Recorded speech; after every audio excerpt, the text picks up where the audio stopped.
Alaska's sour experience 2 decades ago has helped to shape the response to the Gulf spill. We'll see if the $20 billion BP has agreed to put up fully compensates victims. People feeling they were never made whole is one of the lessons from Valdez. It actually pains me to see it for the people, especially the fishermen down there. Those words from Jens Fjortoft seem to echo through the harbor in Cordova, Alaska. I mean, we're supposedly the greatest country in the world. Why can't we stop it? Why don't we have the technology to stop it? I find that embarrassing. This community of 3,000 people is more remote than any Louisiana fishing village. There are no roads leading to Cordova. You can get to it only by air or boat.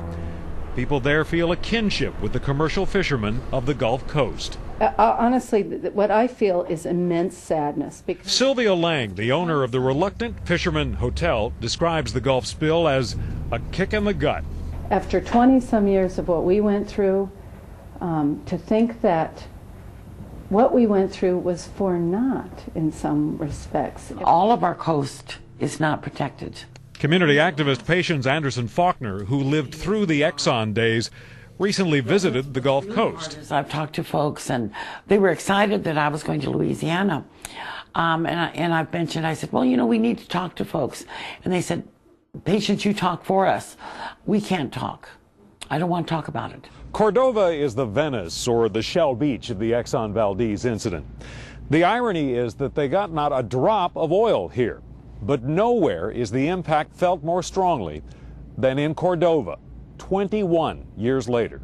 I'm just profoundly saddened by it because I don't think they're going to see for many years, many years, maybe generations, what really the effects will be. Well, I'll tell you what strikes me about this is, you know, this is probably Louisiana right here. I mean, right. There are important distinctions between the two spills, but Stan Jones, a newspaper reporter at the time of the Valdez, says when he watches Gulf Coast fishermen on TV today, he sees the same anguish.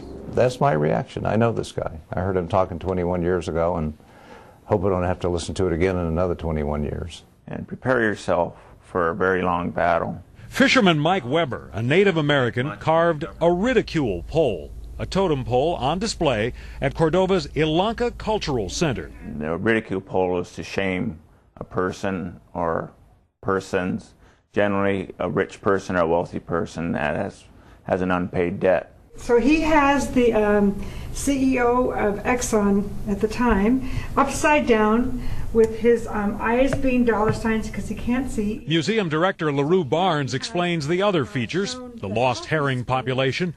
Rest in peace for those who died, waiting for compensation from the spill.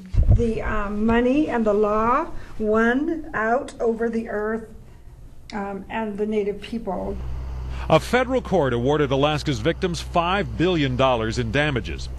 Last year, the U.S. Supreme Court took a zero away, cutting the judgment by about 90% after a 20-year court fight. And so when BP says it'll honor every legitimate claim, that could mean that some or all of these claims are going to end up being tested in court. R.J. Kopchak held 2 Alaska state herring permits in 1989 worth about $170,000. The value of those permits today is zero. Nobody ever paid him a dime for the herring license, which can't be used today because the fishery remains closed. The evidence against Exxon is only circumstantial. No one knows why the herring run virtually vanished a few years after the spill.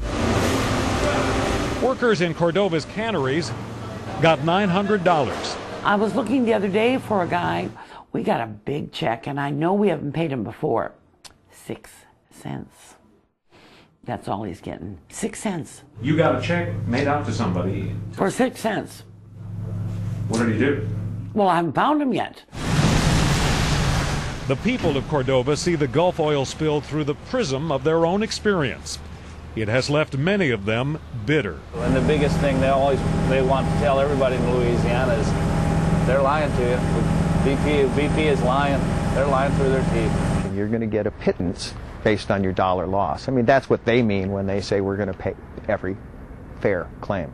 In Alaska, there was no compensation for other businesses. No tourist got oil, no hotel got paid. But I don't think that the final settlement checks ever compensated folks for the loss of community, the loss of lifestyle, the disruption that lasted a decade. We are not the same. We are not the same from that oil spill. Life goes on, but in the Cordova of 2010, life has a new normal. It's all about prevention. I mean, I don't want to sit here and be a victim any longer about this damn spill. It doesn't define us here in this community. We're a great little community. We emphasize that our interviews were obviously shot before today's announcement about the $20 billion compensation fund, $5 billion a year for the next 4 years. And that, guys, that's one big difference, because Exxon threw just a boatload of money at this, the cleanup, paying Fisherman for part of that, loss to the wildlife in year one, for example, but then Fisherman had to wait years before they saw a penny again. Why weren't the herring fishermen compensated? Well, what happened with the herring in Alaska is that they were going along fine, and then a couple years after the spill, the population just fell off a cliff. Mm-hmm. So Exxon's position would be, it's not us. I mean, something else is going on here. The population might be 25% of what it was before. So what happened there is essentially, it would be as if we had shrimp and we had, crabs, but we didn't have oyster. And you couldn't catch them in 5 years. I'm not saying that's going to happen by any stretch, but that's what happened to that community. That's how important it was. And a 6-cent check? Yeah, she's still looking for that guy. Patience. Wow. Well, we'll continue our special reports from Alaska tomorrow night with a scene that looks familiar. From the air, you'd think you were looking down at the Atchafalaya Basin, except for those mountains up there.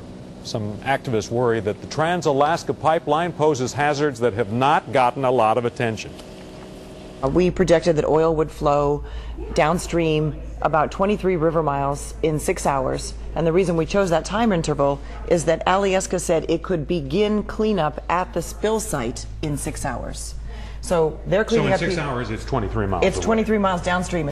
Alaska has elaborate safeguards to prevent a repeat of the Exxon Valdez, but could it happen again?